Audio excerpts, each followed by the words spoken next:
Welcome to Making Sense of the Madness. We got a great show lined up for you today. We got my buddy Adam Riva coming on from Dauntless Dialogue. He's got a new documentary, actually a couple. I mean, the guy pumps them out. The Crucible of Donald Trump, Time of Deceit is what we're going to be talking about. Then we've got retired Colonel William Dunn with us. He's going to be talking about AK-47s and, I don't know, odd lone shooter nut jobs in and out of Ukraine without any kind of real employment, that kind of thing. We got a banger of a show for you. You're not going to want to miss it. Let's get ready to make sense of the madness.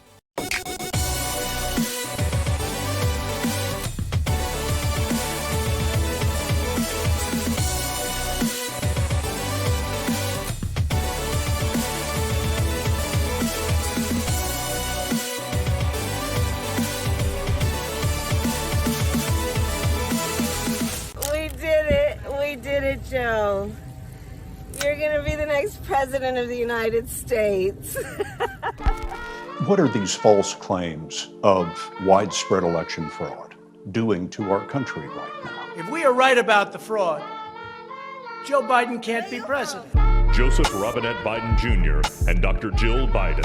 Heaven forbid, if we don't protect this democracy, this Constitution, against false narratives, against demagogic, wannabe authoritarian leaders, shame on us. The Russians are here. They're interfering in the election. They're at the heart of these leaks. They're working with WikiLeaks. When you talk about misinformation on social media, you try and censor it. You try and prevent it from spreading, and the virus finds its way to another host. It was the top scum.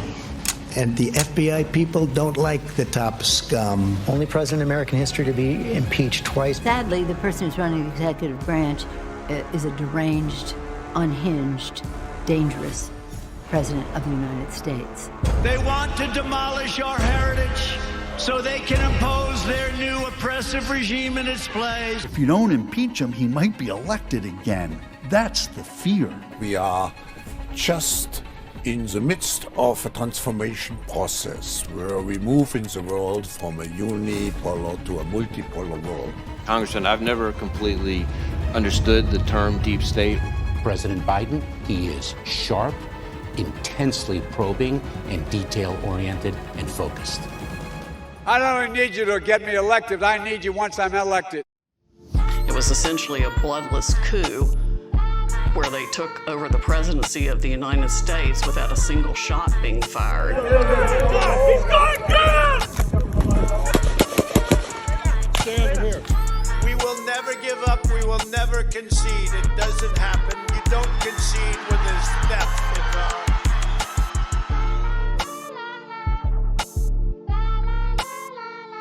involved. And we are back. We are joined by Adam Riva. We just watched the trailer for The Crucible of Donald Trump. This one's going to be Trump heavy, I suppose. But before we get into all that, we've known each other for some time. I'd say probably around close to a decade at this point. You are one of those guys that pulled yourself up from the bootstraps. You don't have any kind of traditional training in editing or film or web design or anything that goes in this arena. And you have literally been able to bring your voice time and time again to a digital audience, create your own platform, which, as you know, in this business is probably the way to go if you want it to stick around. Very tough out there. And continually put out amazing content like this. So before we get into this latest project, what was the spark that got you interested? And then what was the push that got you moving? Yeah, thank you, Jason. First of all, it's a pleasure to be here, and I always appreciate coming on. The push is to just bring a little bit of class and quality to a much needed digital landscape of information. So if we can do better research and present it in a better fashion, I believe it'll stand out. It'll be what I call evergreen. It'll stand the test of time. Hopefully 10, 20, 50 years from now, people will continue to go back the same way that you and me, we go back to the greats who came the generation before us and we look at their body of work. I hope the same thing will be the case for Dauntless Dialogue. For me, It's kind of the same thing. I mean, you didn't answer my question and give me those 2 moments, but that's okay. I always tell people it's not about Jason Bermas. It's never going to be about Jason Bermas. Jason Bermas is going to be in the ground one day. And I don't know when that day is. I hope it's not tomorrow. I hope it's way down the line. But my videos aren't, and even me ranting and raving and, doing talk shows like this one, that's going nowhere. So there is going to be this record for the future. And I hope that this is more reality-based than the AI-driven post-truth world narrative that is now just not only being presented to us, but thrust upon us in a manner most never thought possible, Adam. I totally agree with you. Right now, AI is starting to write the record. And if you just do a Google search or even on DuckDuckGo, you're getting met with pre-curated answers to your questions. So you can continue to outsource your discernment and continue to outsource your decision-making process to the Borg. And that's concerning for those of us who actually understand the levers that are being pulled behind the scenes. So let's talk a little bit, Donnie T. We're 2 assassination attempts down in short fashion. We're a little less than 6 weeks out from the actual election. People have already voted by the droves in many places. We have corrected none of the internal processes that have clear roads to corruption that have only expanded over the years from the last time. Is this why you decided to do the quote-unquote crucible of Donald Trump? Or were you kind of in the middle of this as the assassination attempts, et cetera, occurred? Yes, the latter. So actually, I set out to make a documentary that was about election interference, election fraud, and overall election integrity. And as I started to get into that process, I keep my finger on the pulse. I'm watching the daily news. And so I started to feel like maybe we should take this in a new direction. And fortunately, John Harold and the guys over at Badlands who were producing the film, he kind of allowed me to just tell that story, the one that I wanted to. And it quickly became more than just a political documentary. This film actually follows very closely the hero's journey. And Donald Trump is up against a million different, lies and attacks and assassination attempts. And so as our leader, as the next commander in chief, it's up to us to kind of support, to provide the grassroots support for slashing through the propaganda and at least giving the guy a fair shake. And clearly, there has not been a fair shake given. I mean, you watch the love fest with the quote-unquote other side, and it is repulsively vomitas, right? And that's not to say Trump's perfect. I got plenty of problems with the last time he was in office.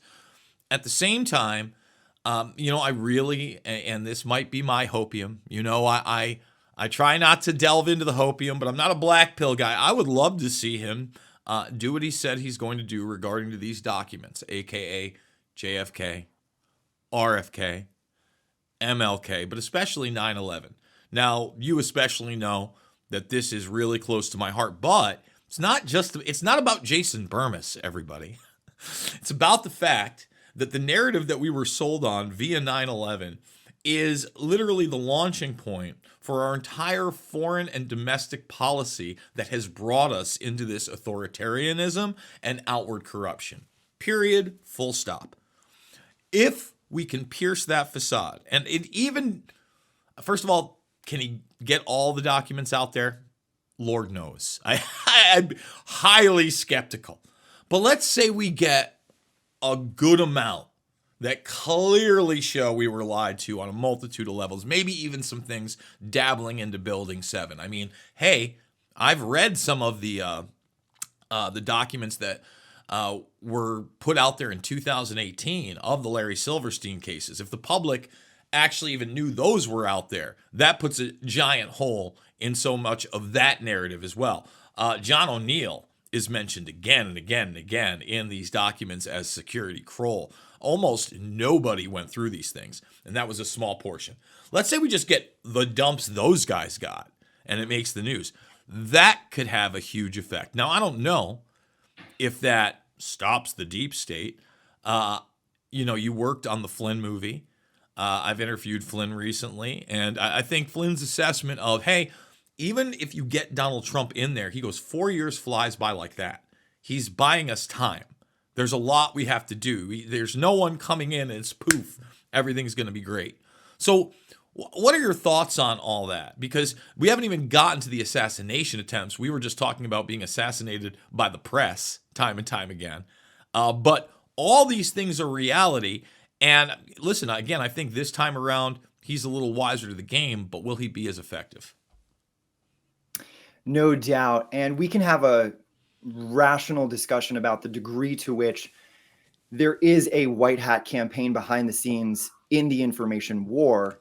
We can have a debate about whether or not, the degree to which that is playing a role. But I think ultimately there is an awakening happening, and the public's receptiveness to this sort of information is way more, a lot higher than it was just 4 years ago. So the grassroots demand, the grassroots support for this sort of thing, and the sweeping actions necessary to clean out the deep state, to drain the swamp, I think that support and that demand is there. So we are winning in that respect, but we have a long way to go for sure. I mean, I'm not convinced, number one, that there's not a third assassination attempt. And a third one, I don't think it's a gun. I think we're in the realm of car bomb, plane crash. I think there's big questions about him being in Arizona and all these individuals just getting sick behind him, that type of thing. And I think that his children, quite frankly, could be a target. I don't think Ivanka, Ivanka is on the table. I think she's off. I think she's protected by the Kush. But I think Don Jr. and Eric might want to watch their back. Maybe even Tiffany, as the child you don't hear about, as kind of still a mess. I mean, that would be crushing to this guy's ego. If there's anything about Donald Trump that the media doesn't want to show you, is that, look, he's vehemently behind his family, no matter what. That's another big thing. I just saw him picking up his grandkid, etc. And for me, that's a strong characteristic and trait. And you look at his kids and how they have been able to stay out of the spotlight, stay out of scandals. Say what you want. Seems like he was a pretty decent dad given the situation. Well, and yes, and just so I'm getting a little bit of an echo. So if it's it's a little distracting, but there's a lot of other attempts that we aren't really hearing about. We hear about the main two, or recently this third attempt, but Air Force One has had to make many unscheduled landings and deviations from its course. There's been people who've rushed the stage. So there are many other assassination attempts if you want to take a broader look at it. I'm just like, why are you taking these unnecessary risks? Every police department now is starting to have drones with thermal cameras attached to them. Why can't we get something like that scanning his golf course when he wants to, go play a game? It just seems a little bit unnecessary to take some of these risks, but I do admire in a leader someone who's not willing to cower, someone who stands his ground, and someone who puts his fist in the air after getting his ear blown off. And that's another really odd aspect of all of this.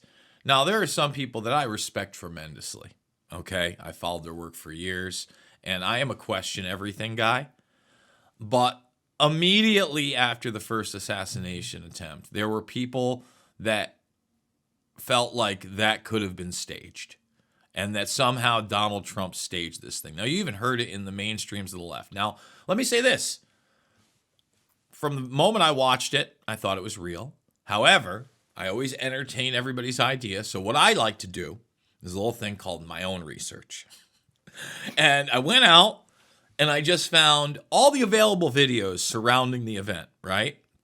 So, and the extended ones. And one of the first things I found was the video of the dead body, which they took out of the rafters, okay, which is the individual who's, was with his family and got killed. And in that same moment, you also had the hydraulics get hit. There was like a crane there and water spewing, a distance from one of the other bullets. And the crane, again, it's hydraulics, folks. That's how it works. The water keeps it up. It comes down. And, that aside from the fact that when you listen to the whole thing, the kill shot from snipers, the only shot doesn't come till like 5-10 seconds after Trump's on the ground. So none of that said staged to me. All of it said real. There was really no moment whatsoever. And, you know, I've never been a crisis actor guy. There are still people that I hear go, oh, how's that ear? I go, you just don't understand. What were you expecting? I mean, did you want the other half an inch so a piece of his skull got bashed out the side of his head? Or maybe he looks up and it goes through his neck. Like, what are you talking about? The man was clearly shot. I mean, no one's that good of an actor. They literally caught the bullet on a photograph. Yeah. None of that's enough. Go ahead. Well, Jason, listen, I mean, I agree with you, and I think that Occam's razor plays a role in this, but we also know that there are people, call them provocateurs or whatever, even in the digital landscape, who like to stir things up. And so controlled opposition is a real thing. You get into a hotbed of patriots who are having a calm discussion, a reasonable discussion, and you throw some crazy off the wall theories in there, and sure, some of them will bite. And then after a while, you can step back because you've set a wildfire. So what we hope to accomplish with The Crucible of Donald Trump, which I will encourage your audience to check out because it's a totally, I think, one-of-a-kind film. There's no narration to it. It is entirely comprised. It's like a patchwork of news clips, which I understand sounds extremely boring. I call it a newsical in some sense because it takes you on this roller coaster ride of the past decade of the coup d'etat on the White House. How did we get here? Who are the major players, both protagonists, antagonists, who's for America, who's against it? And we kind of show you the various attacks. So the film is broken up by chapters, which are actually just, I don't want to give too much away, but they're video game levels. And Donald Trump is the character going through these levels, right? So there's the plandemic. There's the rigged elections. There's the crashed economy. There's the lone gunman, lone in quotation marks. So there's many different attacks that I think most people don't appreciate that Donald Trump had to endure in his first term, which is why, look, I'm always willing to give the guy a bit of slack. How would you do, Jason Bermas, if you were put into office today, even with $4 billion in your bank account? How would I do? I like to think I'm a savvy guy, but given the most important job in the world and you're up against an ancient elite blackmail system, which had they don't stop, they don't slow down, and they don't pull punches. They're out for genocide, essentially. This is a ruthless elite that is global in nature. So to put one guy in there as a backstop against a prison planet social credit system is truly astonishing that he even survived at all. Here we are, round two, and I'm hoping, fingers crossed, that he's going to get a lot more done this time around, given the groundswell of support that we were talking about a moment ago. And that's if they can get him in. And once they get him in, they can swear him in. Because look, Northrop Grumman, Lockheed Martin, Raytheon, they're doing great. I mean, everybody's talking about not having money in this economy. Invest in war, folks. They are doing fantastic. I promise you. And look, the bottom line is I don't like what's going on in Israel and Gaza. I don't like a lot of Don's positions even there. He's saying he's going to be able to stop this. I don't like what's going on in Ukraine, Russia. He's the only one in that debate, not just the woman he's running against, but the moderators that will talk about the reality of nuclear weapons, that will talk about the reality of World War III, etc. So I don't know about you. I'd like to put that on hold, just common sense. But like you said, genocide, I like to call it democide, death by government. It's multiple governments at this point, but they want to bring it into a one world government. Fascinating conversation with Adam Riva. We're going to take a break. We're going to move on to a time of deceit. You're not going to want to miss it. More Making Sense of the Madness after this. The Donor Deck represents a groundbreaking independent crowdfunding initiative driven by patriots like you to bring back our esteemed President Donald J. Trump to office. With unwavering passion, we pledge all profits from the sale to MAGA Inc. and Fight Like a Flynn PAC. The exquisitely detailed challenge coin is a timeless collectible to be passed down to generations. It symbolizes your continuous dedication to assisting President Trump in his quest to rejuvenate America to its former greatness. Get your donor deck now. Go to thepatriot.tv store and click on Donor Deck. Enjoy the magnificent artwork and scripture on each playing card, knowing our appreciation for your continuous dedication to assisting President Trump in his quest to rejuvenate America to its former greatness. You'll get this keepsake collectible challenge coin acknowledging your support for Donald Trump's run back to the White House, and the donor deck of 52 exquisite playing cards, plus a beautiful display case to show your challenge coin. Go to thepatriot.tv store and get your donor deck now. Attention business owners, are you ready to advertise to millions of loyal patriots ready to buy your products or services? Here is your golden chance to advertise with Jason Bermas and connect with his massive audience on Patriot TV and his incredibly loyal social media followers. As an advertiser on Making Sense of the Madness, you also reach his followers on the top social media sites. As Jason dives into complex current events and conspiracies, offering investigative analysis and thought-provoking discussions to uncover the deeper truths behind the headlines. When you advertise with Jason on Making Sense of the Madness, you're aligning your brand with integrity, loyalty, and a dedication to truth. Jason's audience is passionate, conservative, and committed to the values your business stands for. When given the choice, Jason's followers will buy your products or services over other woke companies. Don't miss this opportunity to elevate your brand with the power of Patriot TV. Reach out to us today at advertise@patriot.tv.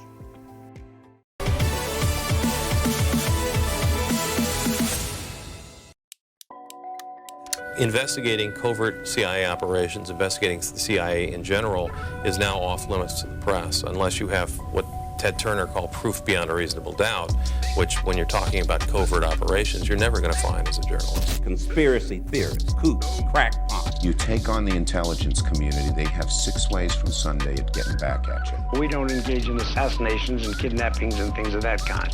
As far as I know, we never have. 1/3 of my staff in this task force was covert action, was propagandists. Honestly, Twitter or X now is really where I get like all my news. The unholy alliance between the intelligence community, social media platforms, and legacy media outlets.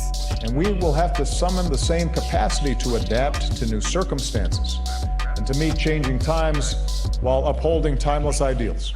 Fake, disgusting news. It's one of those pieces of what we've seen around January 6th that is pushed by people that want to suggest that this attack was something other than what it really was. This is why so many people can't stand the mainstream media and why there's a hardcore animosity towards the media that is pretty much commensurate or equivalent to the animosity towards Congress. Was that your laptop? For real, I don't know. You mean the laptop is now another Russia hoax? That's exactly what. This is where he's going. The laptop is Russia. Gentlemen, I want to stay on the issue of rape. We have an army of digital soldiers. This was irregular warfare at its finest. Fuck you. War.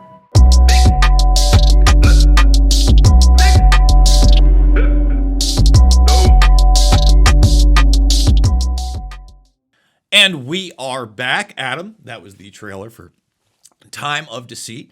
Certainly, we've talked about some deceitful behavior already in this conversation. But in an overarching manner, one of the big problems for me is even if you get a Donnie T in there and he's able to do some stuff, this thing, this Leviathan, some are calling it the blob now, the deep state, the new world order, their agendas push forward, right? Just this week, we had the Summit of the Future. Mainstream media doesn't touch it, except for, to whitewash, tell you how great it is really quick after it gets signed up for. Alternative media, there wasn't even much of a swing and a miss. Not a lot of people talking about it. Myself, Courtney Turner, Derek Brose went down there, did some on the ground work. But to me, this was an issue even bigger than the pandemic treaty, because it encapsulated not only pandemics, but cybersecurity and cyber attacks, water, air, climate change, space, AI, the entire digital arena. And we just signed her, oopity boppity bibbity boo. And that's in there. Now, I'd love to see, again, Donnie T come in there and say, you know what? New York's nice. It's got a great skyline. Let's keep that skyline, but let's get rid of the UN. Let's send them on their way, and let's make this a museum. You know, I've heard some people say, let's convert it into housing for migrants. No. I want the museum. I want people to see how the UN was really erected. I want them to see the actual roles and mistakes of the UN as a warning against centralized government, and why decentralization and a republic, one that is separated, you know, the one we used to have, is probably a lot better of an idea. Call me kooky. What do you think, Adam? Yeah, no, I totally agree. I think sometimes we get so focused on just the progress made of civilization that we don't really stop to reflect on the past. I consider myself somewhat of an internet historian, a digital archivist, a digital archaeologist in some sense, where we're bringing the past forward and warning the future. I think that the future of Dauntless is not just going to be documentary work, but I hope to get into more of the fiction and shaping culture, making cool stuff that people love to watch. I've got a dozen stories in my head. Just give me a big budget and I'll make it happen. But that is kind of how we push the needle. And so preserving not just the history, but most importantly, the lessons learned. And we're learning quite a few hard lessons right now as a society. So let's say in a, you know, first of all, we're not in a perfect world. We're never going to be in a perfect world. I'm not daddy dystopia or utopia. I think there's going to be this constant battle for good and evil. However, there are varying scales of dystopianism, and it's not just today or, you know, I don't want to even make it US centric. We have to realize there's some hard realities about the world that are still going on in 2024, one of which is human slavery. Outwardly, we still got it. And then, just as absurd, just as insane, just as arcane, we still have royalty. And I'm not just talking, you know, European royalty and King Charles, who, I mean, the douche level on that guy is like through the roof, everybody. But you got the Saudi Arabian royal family as well. And then you also have it throughout the world. That's ruled by bloodline, okay? How far have we really gone as a society? I know everybody wants to look at the scientific achievements and our social achievements, but we haven't gotten rid of two of the largest scourges of human control and regimentation historically as human beings. We haven't even wrecked that. That conversation's not even on the table, Adam. Why do you think that is?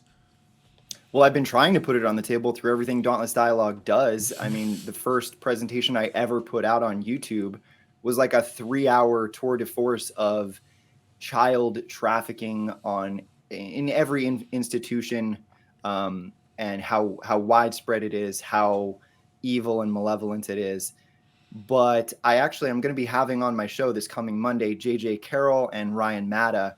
You should actually check out their new film, What is Treason? And they make the case just in the first 15 minutes alone. You don't need to watch the whole 2.5 hours. They make the case in 15 minutes that the Biden-Harris administration has constructed the largest human trafficking, child trafficking operation in human history. They've already lost over 500,000 children into the system. And everyone knows the incident where Joe Biden was at the CFR and he was bragging on camera about the quid pro quo with Danchenko and Burisma and Hunter Biden and the rest of it. But people are less familiar. Your audience might know about this. The time that the Guatemalan attorney general was looking into Joe Biden's effectively like child trafficking centers. And he went and did the same thing with Antony Blinken. He went and did some quid pro quo and got the guy fired, got him on some terrorist watch list. So, and again, Jason, your audience is probably familiar. The same thing happened in the Epstein case with the Attorney General of the Virgin Islands. And so this is a pattern and it repeats itself. And we here are very passionate about pointing out this little inconvenient detail that child trafficking is larger than it's ever been in human history. And so you really have to ask, who are the clientele? Who has the money, the means, the time, and the connections to kind of engage in that sort of thing on an industrial scale, right? Because these children are not being used once a day, they're being used a dozen times a day, and there's millions of them in bondage. So without belaboring that point, it's astonishing how terrible it's gotten, and we really need to draw attention to it.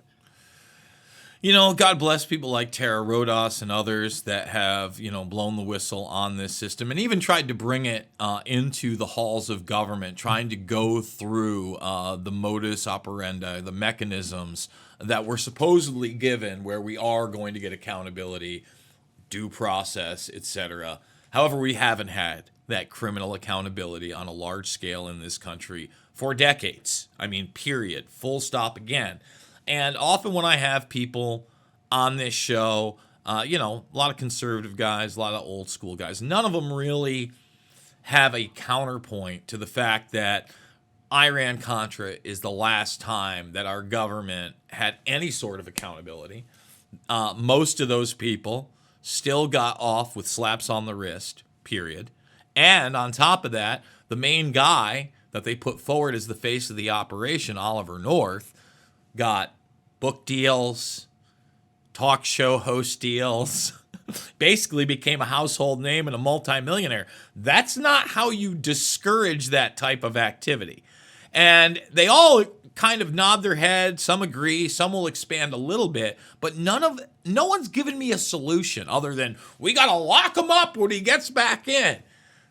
Folks, I don't know that a large-scale retribution that is in your mind is even a possibility. However, we do need criminal accountability, and that's why I'll bring it back to 9/11.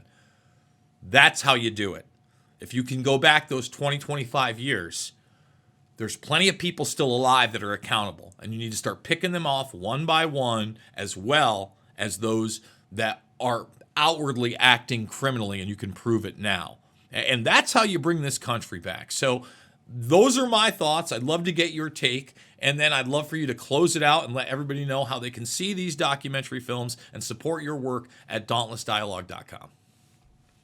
Yeah, man, fantastic. And I will add that the Diddy case is a RICO case, and so there's a lot that could potentially come of that. I think if you're going to eliminate some kind of deep state apparatus, it probably needs to be done in a RICO fashion where you're pulling up the whole thing, the whole plant, roots and all, and probably do it swiftly. And I think that'll be facilitated with a mass deportation of illegal immigrants, because that will in turn help us crack down on cartel influence.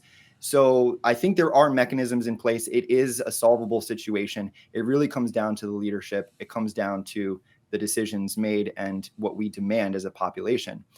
You can find all my work at dauntlessdialogue.com. You got it right there on screen.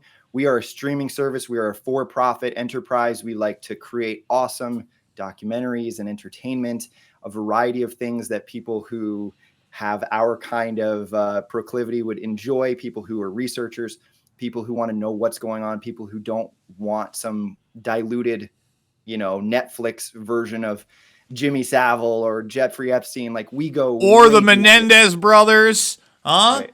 F you, Netflix. You damn well know his dad was a serial child rapist, and you still made that. Exactly. This isn't Hollyweird. This is exposing Hollyweird and the surrounding mechanisms of power culturally, politically, and economically. DauntlessDialogue.com. Adam Riva, thank you so much. Folks, we got to take another break. We're going to come back. We got Colonel William Dunn with us. You're not going to want to miss it. More Making Sense of the Madness after this. Former National Security Advisor, Lieutenant General Michael Flynn, pleaded guilty today to lying to the FBI. He was one of the most respected generals in the military.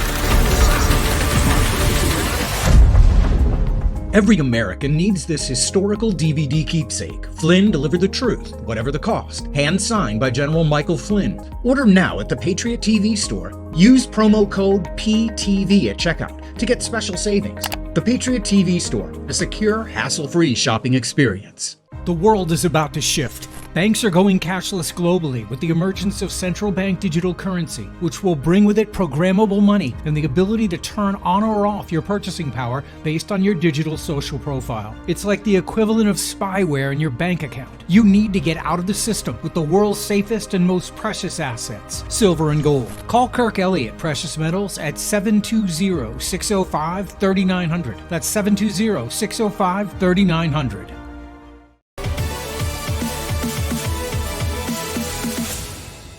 And we are now joined by retired Colonel William Dunn. Thank you so much for joining us. Now, you are the author of Gunfighters Rule. We're also going to be talking a little bit of Trump here, but let's get your background because obviously you are a former military guy. You are an author, etc. What's your life been like? Well, no, hey, thanks very much for having me today. I joined the Marine Corps in 1983. I was 17 years old.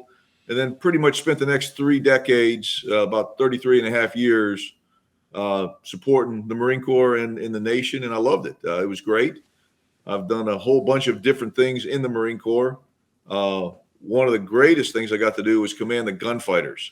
The Gunfighters is a Cobra Huey squadron. And we deployed to Iraq in 2007 and spent 7 months there fighting for the nation. And it was an honor to be the commander of these great Marines and sailors and to take the fight to the enemy. So let's talk a little bit about this second assassination attempt on Trump. I would argue, at least in the very beginning, we got a lot more information and answers than the first assassination attempt on Trump. Obviously, this person was detained. We got pictures of the supposed weapon, the camera, etc. We got some background, despite the fact that social media seemed to scrub everything pretty quickly. First of all, what is your take on the timeline? You know, I've heard things like this guy was there for up to 12 hours. We've now seen this letter out there that was supposedly written, but it seems like after the fact, after he failed, talking about $150,000. The individual himself and his history. You have this weird arrest 20 plus years ago where there was supposedly a shootout with police and they find an explosive in his car. He gets charged with having a weapon of mass destruction, yet he does no prison time. And then he leaves his home. He owns a home in North Carolina and starts living in Hawaii the last several years. Pretty expensive to live in Hawaii. And traveling overseas and having this odd connection to Ukraine in particular. Now, I know I went on a rant there, but I'd love to get your take. Did I miss anything? Did I get anything wrong? I don't think you got anything wrong.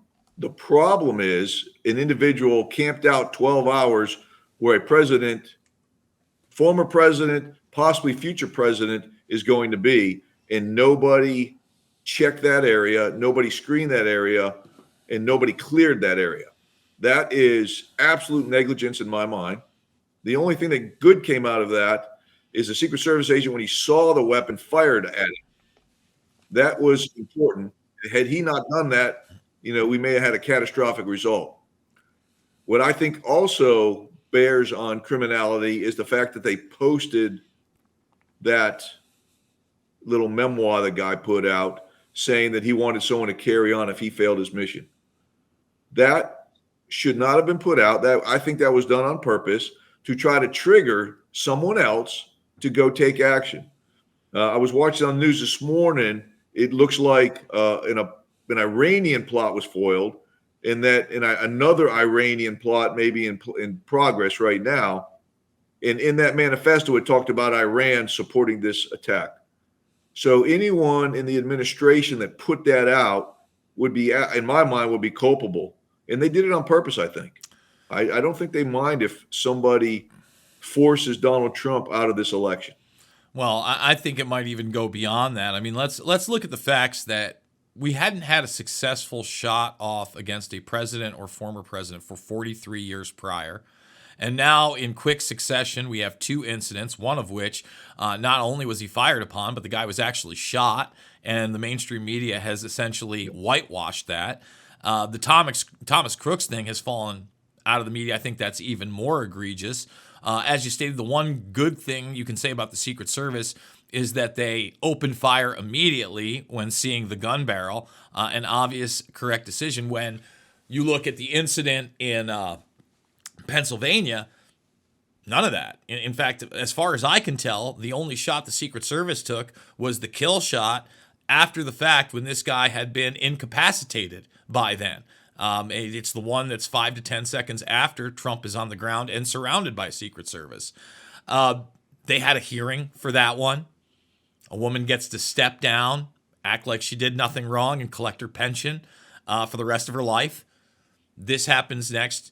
Do you foresee a third attempt? Because I think you alluded to the fact that you think they're trying to trigger somebody by putting out this kind of pseudo manifesto that's out there, this letter. But at the same time, I think you're now in territory where it might not even be a gun. We could be talking about car bombs, plane crashes, explosives. There's that mystery incident where people got sick behind him at the Arizona rally. I think really just about anything could be on the table at this point. I think we are at the greatest threat to our country right now to have one of our potentially elected officials taken out.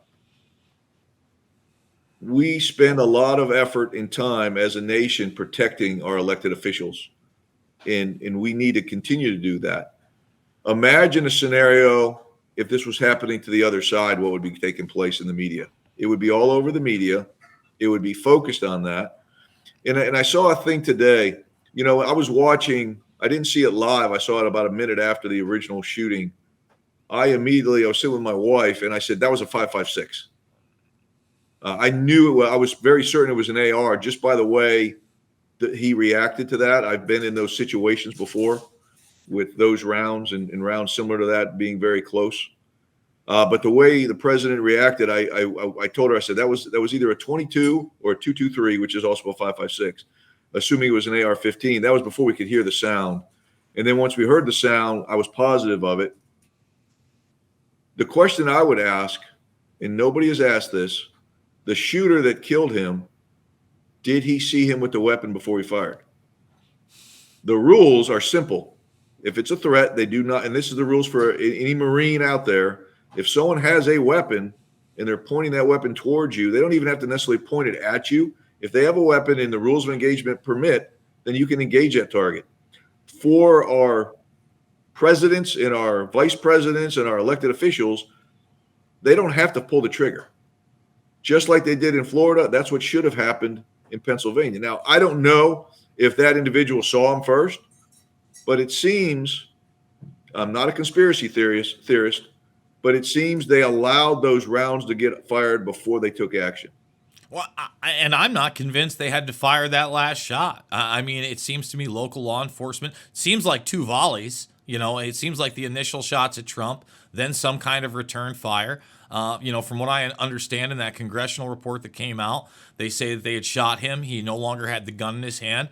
I'd much rather have somebody in custody so you can actually investigate that person than caving their skull out 5 seconds later when they're no longer a threat. Yeah. So, that's a big problem. This guy they do have in custody.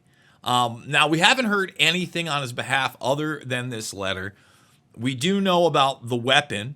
We do know about the connections to the military overseas, the fact that he had done this interview with Newsweek 2 years ago, etc. I know that you're asking the question. This isn't a guy with any kind of formal training in firearms. In fact, he's an individual that's not supposed to have a firearm at all. So let's talk about that aspect of this.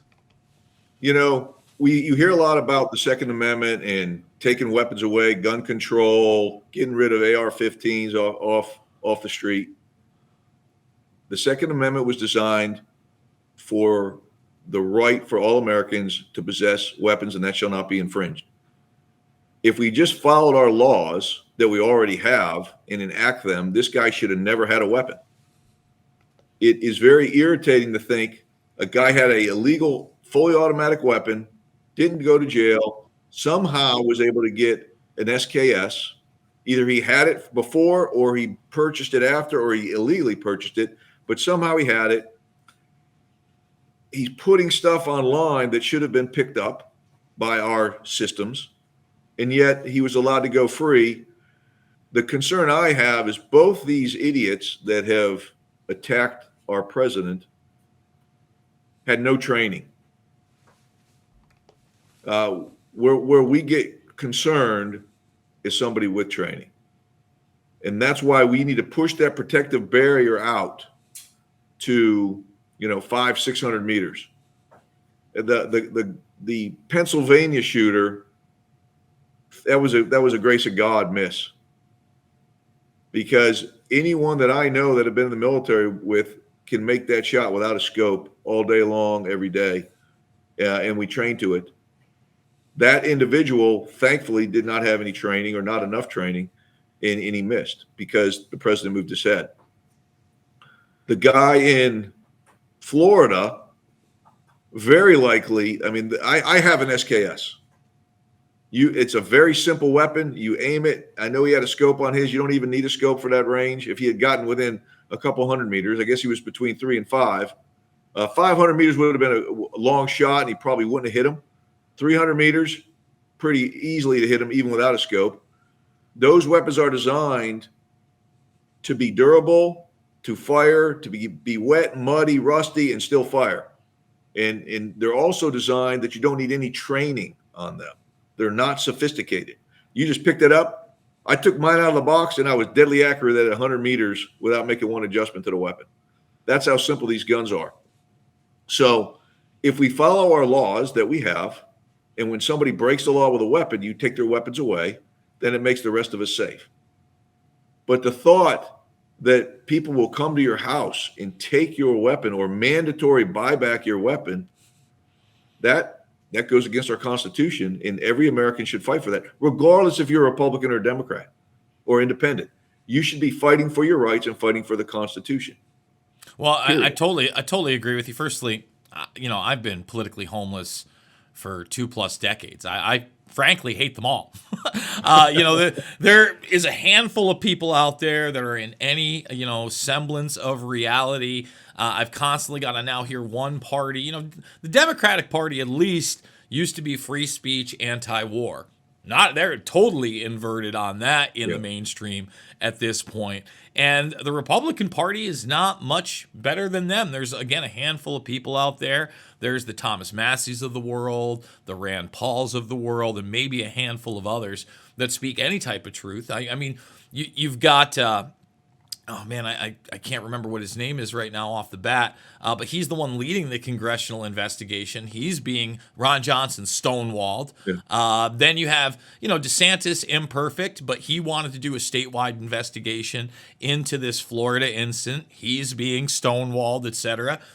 We're in a very, very dangerous place. If you're getting stonewalled investigating shootings of the ex-president and possible future president, and really, if you had a free and fair election, probably the current president of the United States, we're in a bad spot in this country. We're going to take a quick break. We're going to come back. We've got retired Colonel William Dunn with us. You're not going to want to miss it. Final segment of Making Sense of the Madness after this. Don't let them win. Patriot TV is committed to delivering the truth. America's new network for Patriots is growing fast, and we'd love you to join us as a member of Patriot TV. Your support makes it possible for us to continue to deliver unbiased reporting, thought-provoking discussions, and insights you won't find anywhere else. From in-depth interviews to behind-the-scenes footage, Patriot TV brings you closer to the voices shaping our nation's future. Whether it's political developments, cultural shifts, or global affairs, Patriot TV keeps you informed and empowered. As a member of Patriot TV, you'll get perks like personal invitations to exclusive Patriot TV events, where you can gather and network with like-minded Americans. We'll also host online events throughout the year with General Flynn, who's committed to host live Q&A webinars where callers like you can ask him questions and get real answers. Access to these events will be members only, so go to patriot.tv, click on Become a Member. It's fast and easy. We have a great membership option starting at just $9.99 a month, or save with our annual membership for only $99, or take advantage of the best value, the 2-year membership for just $159. Go to patriot.tv, click on Become a Member. It's fast and easy. Do your part to make sure the truth gets out to all patriots and help ensure future programming. Become a member today. Just go to patriot.tv, click on Become a Member, join today.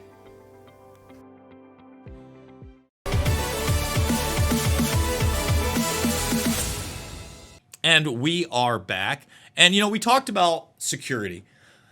Shouldn't he go well beyond the Secret Service at this point? I mean, for me, if I'm Donnie T, I'm hiring 2 guys for every Secret Service person on detail. One to literally mirror the position of that Secret Service agent, and one to go beyond that and onto these bounds and to sweep these areas that don't seem to be being swept, etc. I mean, isn't it? I know that he has upped his private security, but how much does he need to do that? And do you believe that maybe the third, I hope the third time's not the charm, but it goes beyond just a trained individual with a gun and into the arena of a plane crash, of a car bomb, of something at an event, etc.? Absolutely. Last year, October 23rd, 1983, last year was the 40th anniversary of the Beirut bombing. We had an event down at Campus Union, North Carolina, where we had the Commandant of the Marine Corps show up, as well as some other dignitaries. Prior to that event, the Marine Corps put out security dogs, security forces. They scanned and patrolled through the forests that were around the event, because it was a forested event. I mean, there's a forest around the event. They cleared it, and then they kept those individuals out smelling for bombs, those dogs smelling for bombs, weapons, and also kept the presence out so that any would-be attacker would see this force and hopefully would be, if there was going to be a would-be attacker, hopefully that would cause them pause and they wouldn't come in. You have to harden the place. That's what I would recommend, not only to Donald Trump, but I would also recommend this to Kamala Harris, right? Because when we are so divided, what I'm concerned about is somebody else fanatical saying, oh, you're going to shoot at my guy, I'm going to shoot at your guy. And that terrifies me too, because we don't want that. We want our elections solved legally and appropriately at the ballot box. As a Marine, when you as any service member, when you raise your hand and take the oath, you take an oath to support and defend the Constitution of the United States. You do not take an oath to a president. You don't take an oath to the Secretary of the Army, the Commandant of the Marine Corps. You take an oath to the Constitution. And I think a lot of our elected officials have forgotten that. They're taking an oath to a party, not to the Constitution. And some of the things that I'm seeing, it's all open source, right? And a lot of it I see off Fox News. But some of that is just showing such a divided country. And I've seen people that are going to vote one way because they believe that if the person wins, are so stupid that no one will let them do their programs, such as taxing unearned gains. I had a friend of mine said, oh, I'm voting for Kamala Harris. She's so stupid, there's no way they're going to let her do her policy, so I'm just going to vote for her because I hate Donald Trump. And I looked at him, I said, you're an idiot. Well, this is my problem. I don't think Kamala Harris is an ideologue at all. Obviously, she's not running anything at this point. I don't think she's going to be running anything if she gets put in there. Joe Biden is clearly the largest outward puppet I've ever seen in my lifetime. I'm 45 years old. I mean, the guy had dementia in the primaries. Now, I would argue, obviously, a lot of presidents, it's really the administration behind them. Look at George W. Bush, for instance. I would argue that, look, he wasn't running much. He could still speak. He could still do these policy meetings, but he had vipers behind him, people that were very capable. Donald Rumsfeld, people like Wolfowitz, Karl Rove, obviously Dick Cheney, Condoleezza Rice. I go down the line. All those people, whether you like them or not, they were extremely competent.